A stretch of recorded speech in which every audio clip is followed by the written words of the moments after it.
ini terkait dengan praktek pengambilan keputusan yang pernah Bapak lakukan di sekolah, terutama kemudian dengan saya melakukan beberapa pertanyaan kepada Bapak. Oke, silakan.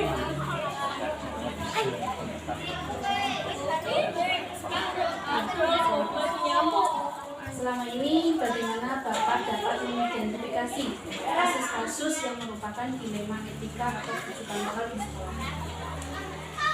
Untuk mengidentifikasi beberapa kasus yang terjadi di sekolah itu yang kaitannya dengan siswa, kita secara langsung itu mengetahui, memanggil siswa, panggil orang tua, apa yang terjadi yang dialami oleh siswa.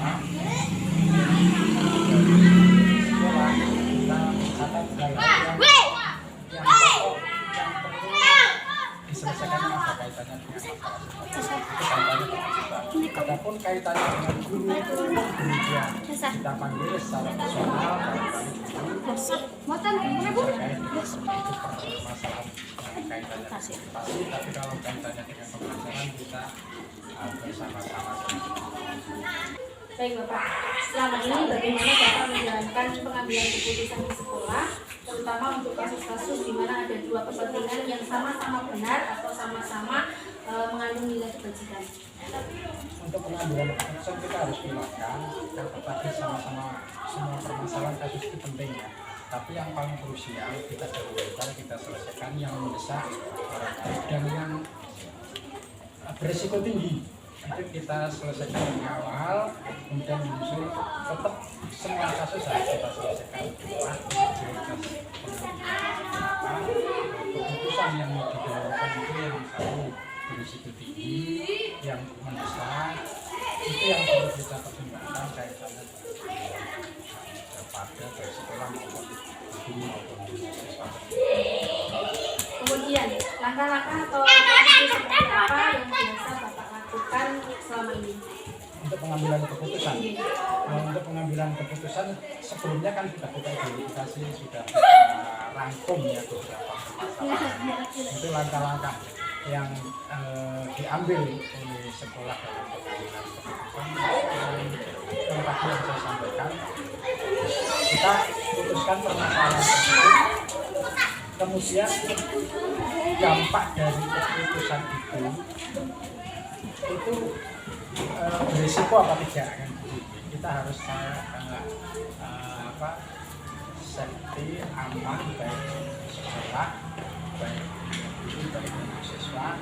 Itu keputusan yang kita ambil itu betul-betul aman untuk kita semua, termasuk untuk sekolah dan siswa. Itu langkah-langkah yang pertimbangan yang paling utama itu adalah itu keamanan untuk kita bersama. Jadi ada putusan yang kadang-kadang membahayakan pihak yang lain, ya, ada tindakan, maka itu prioritas yang paling utama.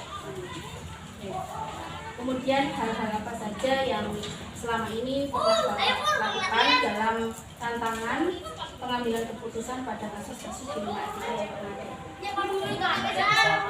Untuk etika di sekolah kita itu kelasnya kan tidak ada yang berat ya. Semua permasalahan yang ada di sekolah kita kaitannya dengan siswa tidak ada yang muncul. Sehingga untuk mengatasi permasalahan tersebut tidak begitu krusial, paling itu pembinaan kepada siswa, pemahaman tentang apa itu bullying, seksual, sifatnya pembinaan. Dan apabila ada 1-2 siswa yang melakukan hal tersebut dan hal tersebut itu belum begitu krusial, ya sifatnya tadi masih istilah pembinaan secara klasikal maupun yang kena kasus secara individual kan gitu. Kemudian apakah Bapak memiliki sebuah tata cara atau jadwal tertentu dalam sebuah penyelesaian kasus dilema etika, dan apakah Bapak langsung menyelesaikan di tempat atau memiliki sebuah jadwal tertentu untuk menyelesaikannya dalam bentuk seperti prosedur yang nanti Bapak akan jalankan? Kalau penyelesaian masalah itu biasanya yang kami lakukan di sekolah ini kalau yang rutin itu sifatnya kan sosialisasi pembinaan itu rutin. Kalau yang krusial atau kasuistis istilahnya, kalau ada kasus ya itu kita selesaikan saat ada kasus, memang kalau ada kasus. Tapi kalau yang sifatnya umum itu pembinaan itu rutinitas, barangkali disampaikan di setiap seminggu sekali, kadang-kadang ya setiap misalnya pas upacara secara menyeluruh kita sampaikan, maupun pada forum-forum tertentu yang kita butuhkan secara khusus. Kemudian adakah seseorang atau faktor-faktor yang selama ini mempermudah atau membantu Bapak dalam mengambil keputusan, terutama dalam kasus-kasus dilema etika yang ada? Kami sangat melibatkan terutama dewan guru, teman-teman guru, keluarga SD, kadang-kadang juga komite untuk memberikan masukan dalam hal kami mengambil suatu keputusan sebagai pertimbangan yang akan digunakan dalam pengambilan. Kira-kira begitu. Kemudian yang terakhir Bapak, dari semua hal yang telah disampaikan Bapak tadi, pembelajaran seperti apa yang Bapak petik dari pengalaman Bapak mengambil keputusan dilema etika yang pernah Bapak lakukan di sekolah? Pengalaman ini Bu, pengalaman pengambilan keputusan terkait dengan dilema etika yang ada di sekolah ini ya. Karena selama ini kami sendiri belum pernah mengalami sekolah kita kan belum mengalami dilema etika yang sifatnya kelas berat ya. Masih tarafnya itu ringan lah, jadi masih kita itu preventif untuk pengambilan penanganan suatu permasalahan di sekolah kita ini melalui ya forum-forum, kadang-kadang diadakan semacam meeting tiap seminggu sekali untuk guru ini ya. Kalau di kelas itu selalu senantiasa kami lakukan di setiap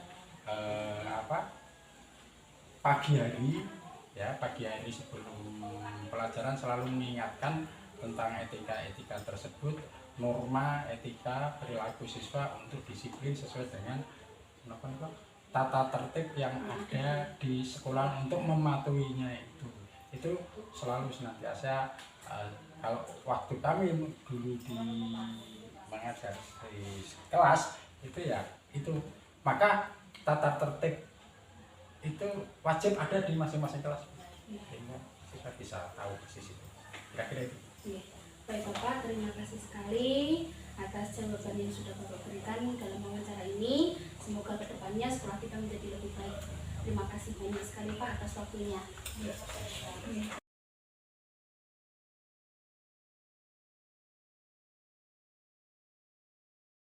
Warahmatullahi wabarakatuh. Berjumpa lagi dengan saya Ika Neri Suraya, CGP Angkatan 9 dari SD Negeri Kenitan Kabupaten Batang. Kali ini saya bersama dengan Bapak Tri dari SD Negeri Ngumawang 2. Baik Bapak, Assalamualaikum warahmatullahi wabarakatuh. Bagaimana kabarnya Bapak hari ini? Alhamdulillah. Begini Bapak, hari ini saya ingin melakukan wawancara dengan Bapak tentang pengambilan keputusan dilema etika yang pernah Bapak lakukan di SD Negeri Ngumawang 2 ini. Baik Bapak, untuk pertanyaan yang pertama, selama ini bagaimana Bapak dapat mengidentifikasi kasus-kasus yang merupakan dilema etika atau rujukan moral yang ada di sekolah ini? Kemarin ya, sudah ada kejadian.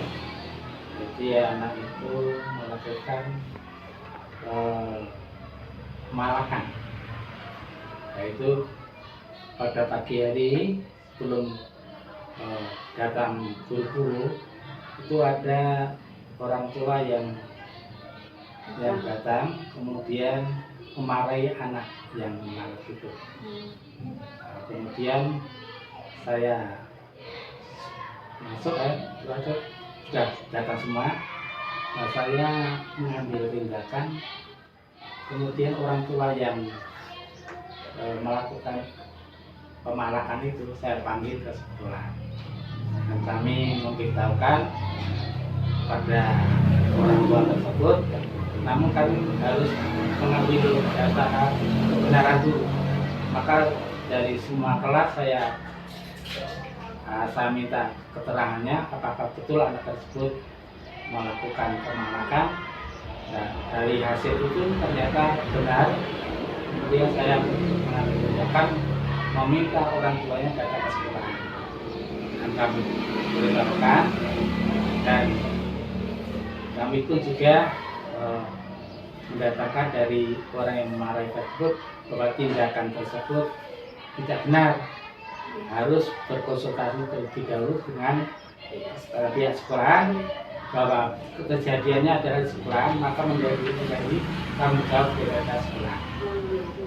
Kami pertemukan dan kemudian bisa damai ya, dan sekarang tidak ada.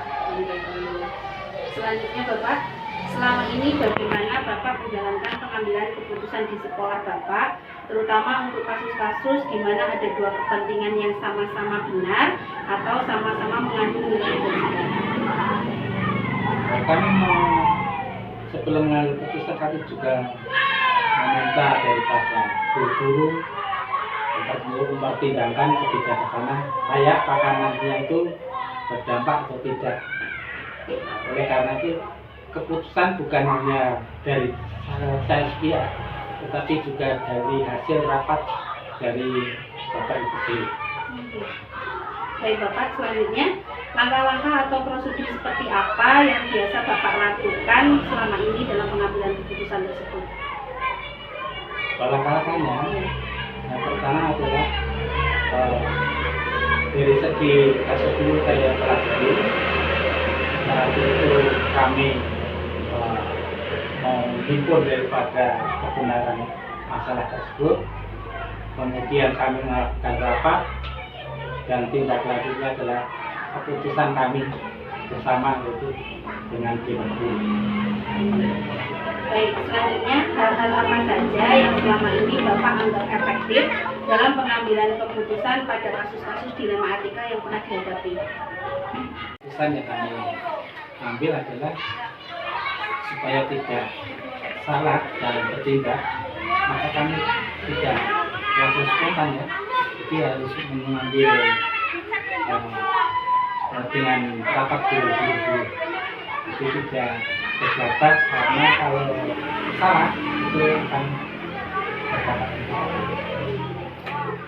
Kemudian hal-hal apa saja yang selama ini merupakan tantangan bagi Bapak dalam pengambilan keputusan pada kasus-kasus dilema etika tersebut, yang merupakan yang menjadi tantangan Bapak? Tantangannya begini, jadi kadang-kadang pada waktu memberitahu orang tua, kadang orang tua tersebut merasa kurang puas atau mungkin malu atau bagaimana ya, atau kurang percaya diri bahwa anaknya itu misalnya berbuat tapi dikatakan dia merasa tidak berbuat. Itu tantangannya. Jadi kami pun harus mencari data yang akurat. Baik Bapak, apakah Bapak memiliki sebuah tata kelola atau jadwal tertentu dalam sebuah penyelesaian kasus dilema etika, dan apakah Bapak langsung menyelesaikan di tempat atau memiliki sebuah jadwal tertentu untuk menyelesaikannya, dan bentuk atau prosedur seperti apa yang Bapak lakukan? Kalau ada suatu kasus, ya kami akan bertindak secepatnya. Jadi tidak menunggu waktu yang lama, karena semua itu harus diselesaikan dengan cepat, dan tentunya prinsip dasarnya adalah penghimpunan data dulu untuk kebenaran, itu untuk menindaklanjuti daripada kasus tersebut. Baik Bapak, selanjutnya adakah seseorang atau faktor-faktor apa yang selama ini mempermudah atau membantu Bapak dalam pengambilan keputusan, terutama kasus-kasus dilema etika yang pernah dialami? Jadi memang kerjasama. Jadi dari kerjasama Dewan Guru ini adalah yang mendukung atau membantu kami sehingga kadang-kadang saya memutuskan ini, tapi ada pertimbangan lain sehingga pertimbangan itu bisa kami laksanakan. Selanjutnya, dari semua hal yang telah disampaikan Bapak tadi, pembelajaran apa yang dapat Bapak petik dari pengalaman Bapak selama mengambil keputusan dalam dilema etika ini? Kami, saya ceritakan, jadi pernah terjadi kasus di mana terjadi kasus ada orang yang punya tanah dekat dengan tanah milik sekolah. Tapi tanah itu sudah dibuat jalan. Nah, ini karena ada sengketanya antara komite dengan pihak orang yang punya tanah di jadi kami bisa menyelesaikannya dengan cara istilahnya itu sesuai dengan kehendak orang yang bermasalah. Nah, menurut pandangan kami bahwa tanah yang sudah kena jalan berarti sudah tidak dimiliki oleh SD karena sudah melakukan jalan. Nah, disitulah komite masih ditutup bahwa itu adalah tanah sekolah, tapi kami memahami sini bahwa itu bukan milik. Pada waktu itu pihak orang yang bersengketa dengan sekolah itu, komite tadi membawa orang akan meneror, mau tidak akan memasukkan siswanya ke SD. Namun kami pun memahami bahwa dia mengancam kalau dibongkar rumahnya itu bukan rumah ya, tapi cagarnya, tiangnya itu masuk ke tanah dari jalan. Ini kondak komite dibongkar, tapi setelah itu saya pikir-pikir terus kemudian dengan bantuan ibu ya, dengan adanya teror semacam itu, kami mengambil keputusan bahwa rumah itu tidak dibongkar dan ancaman untuk kantin itu juga tidak akan saya bongkar. Namun dengan kesepakatan setiap tahun itu memberikan kontribusi infak seikhlasnya, dan ini bisa berjalan sampai 3 tahun. Dan pihak sana pun juga memberikan bantuan berupa semen dan uang 1 tahun itu 600.000 selama 3 tahun. Nah, karena orang yang bermasalah tadi bangkrut, maka kami pun tidak tega untuk meminta lagi. Itulah, jadi dari sini kita bisa memetik hikmah bahwa dengan duduk berdampingan, kemudian saling mendukung ya, bisa karena di sekolah bisa mendapat bantuan dan sana pun juga bisa merasa puas karena tidak ada tuntutan untuk dibongkar. Baik Bapak. Kemudian adakah seseorang atau faktor apa yang selama ini mempermudah atau membantu Bapak dalam pengambilan keputusan dalam kasus dilema etika ini? Ada ya, saya juga setiap mengambil keputusan itu kadang-kadang minta pertimbangan dari orang yang dulu guru dari SD sini yang sudah pernah tugas. Jadi kadang-kadang saya meminta pertimbangan karena guru yang tersebut yang sudah pernah tugas itu sudah tahu seluk-beluknya daripada sekolah ini. Ini dasarnya kami